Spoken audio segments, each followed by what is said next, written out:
Hello everyone, I hope सब बढ़िया होंगे। बात करते हैं फेयर वैल्यू गैप की। तो सबसे पहले ये जानते हैं कि कैसे पहचानते हैं कि कौन सी कैंडल में फेयर वैल्यू गैप बन रहा है, किस में नहीं बन रहा है।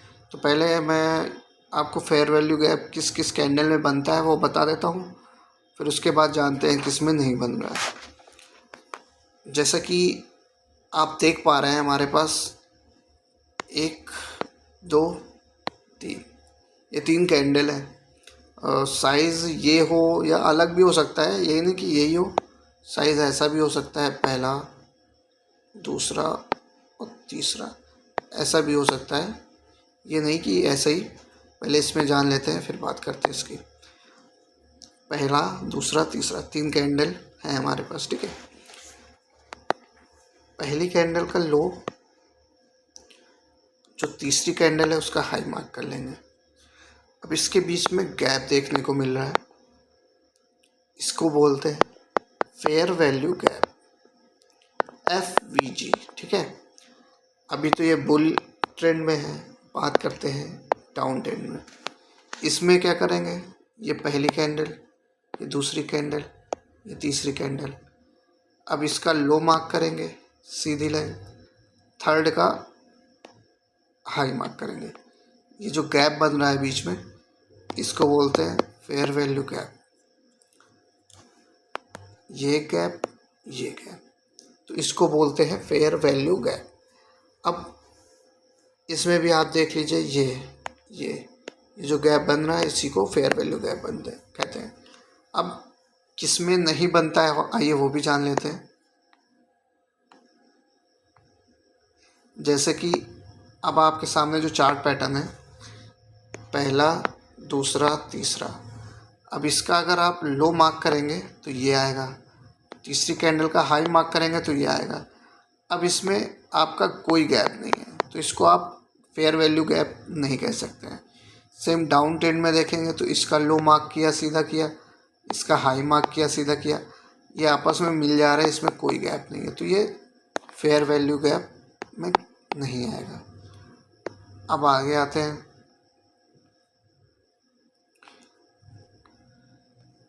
ये बात करते हैं। एक मिनट, ये का यहाँ बात करते हैं। देखिए, अभी तक आपने कहीं से अगर पढ़ा हुआ होगा फेयर वैल्यू गैप में, तो देखिए कहा जाता है कि जैसे कि एक कैंडल बनी छोटी सी, फिर एक बहुत बड़ी कैंडल बनी, बहुत ज़्यादा बड़ी नहीं, ऐसी भी बन सकती है, फिर एक ये वाली ऐसे भी बनी, ठीक है। कहा जाता है जो ये कैंडल बनी है दूसरी वाली, ये बहुत बड़ी क्यों बनी, क्योंकि जो बड़ी कैंडल्स बनती हैं, कहा जाता है कि ये रिटेल ट्रेडर द्वारा नहीं बनाई जाती हैं। ये बनती हैं जब कोई बड़ा इंस्टीट्यूशन के ऑर्डर्स आते हैं, बाइंग ऑर्डर। अगर हरी बनी मतलब बुल बनी, तो ये बाइंग ऑर्डर आते हैं इंस्टीट्यूशन के काफ़ी, तब बनती है। अगर ये रेड बनती है नीचे को, तो किसी इंस्टीट्यूशन के सेल्स ऑर्डर आते हैं, तब जाके ये बड़ी कैंडल बनती है। ये बड़ी कैंडल कोई रिटेल ट्रेडर द्वारा नहीं बनाई जा सकती है। तो इसलिए कहते हैं कि यहाँ पर बहुत ही ज़्यादा ऑर्डर्स पेंडिंग रहते हैं इस गैप में। अगर वो बाइंग है तो बाइंग ऑर्डर, अगर वो सेल के हैं, रेड रहेगी तो वो सेल ऑर्डर पेंडिंग रहते हैं। अगर वापस मार्केट उस जोन में आता है तो वहाँ से वो ऑर्डर जो एग्जीक्यूट नहीं हुए उसको उठाकर प्राइस आपको चला जाता है। अब आपको डीपली मैं बताता हूँ, इससे भी डीपली चीज़ क्या होता है।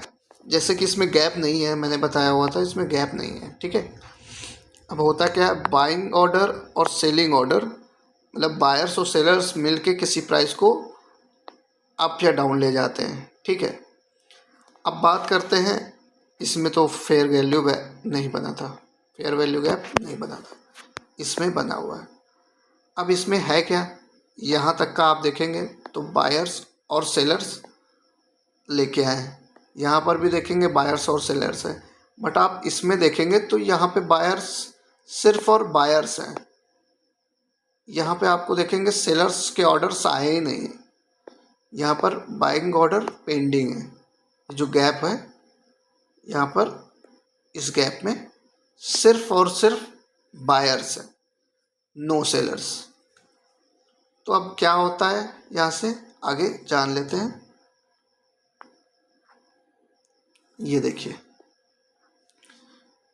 इसमें सिर्फ और सिर्फ बायर्स है। यहाँ पर देखेंगे तो सिर्फ और सिर्फ सेलर्स हैं। तो अब जब मार्केट वापस इस डायरेक्शन में आएगी, इस जोन में आएंगी जहाँ सिर्फ और सिर्फ बायर्स हैं, तो क्या होगा, यहाँ से मार्केट ऊपर से गई, यहाँ आई। अब यहाँ क्या पड़ा था, बायर्स के बाइंग ऑर्डर्स थे। अब यहाँ से बाइंग ऑर्डर्स उठाएगा मार्केट, अब ट्रेंड को कंटिन्यू कर लेगा। अब वही अगर सेल में देखेंगे तो प्राइस आएगा वापस इस जोन पे आएगा। यहाँ सेलर्स के ऑर्डर्स एग्जीक्यूट जो नहीं हुए हैं वो पड़े हुए हैं, उसको लेके प्राइस डाउन में चला जाएगा। ठीक है, ये होता है कॉन्सेप्ट फेयर वैल्यू गैप का। यहाँ पर आपके नो सेलर्स, सिर्फ बायर्स हैं, यहाँ नो बायर्स, सिर्फ सेलर्स हैं। तो प्राइस जब इस जोन में आएगा तो नीचे की ओर, और प्राइस जब इस जोन में आएगा तो ऊपर की ओर देता है। और इसमें आगे मैं आपको किसी दिन एग्जाम्पल के साथ भी बता दूंगा। इसमें जो टारगेट्स होते हैं, जो इसके ऊपर पिछला जो स्विंग हाई होता है वहाँ तक के टारगेट्स आपको रखने पड़ते हैं। तो किसी दिन आपको एग्जाम्पल के साथ ये सब बता दूंगा। अभी तो मैंने ये बताया हो फेयर वैल्यू गैप का कॉन्सेप्ट। अगर अच्छा लगा हो तो वीडियो को सब्सक्राइब करिए, लाइक करिए, और आगे आपको कौन सी चीज़ें नहीं आती हैं जो आपको जानना है स्टॉक मार्केट से रिलेटेड, आप कमेंट करिएगा। मैं हो सकूँगा उस पर एक फुल डिटेल्ड वीडियो बनाऊँगा। अभी के लिए इतना ही। वीडियो देखने के लिए धन्यवाद।